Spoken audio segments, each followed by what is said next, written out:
završenu srednju strukovnu školu elektrotehničkog ili strojarskog smjera, iskustvo na održavanju ili servisiranju strojeva i želiš se dalje usavršavati, onda je pravo mjesto za tebe Industrijsko-obrtnička škola Nova Gradiška, koja je pripremila program usavršavanja za poslove servisera CNC strojeva.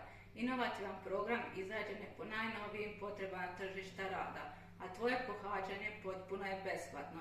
Završetkom programa moći ćeš objasniti građu CNC stroja i princip rada, koristiti tehničku dokumentaciju CNC stroja, provesti postupak otklanjanja dijagnostičke pogreške, programirati rad CNC stroja te brojne druge.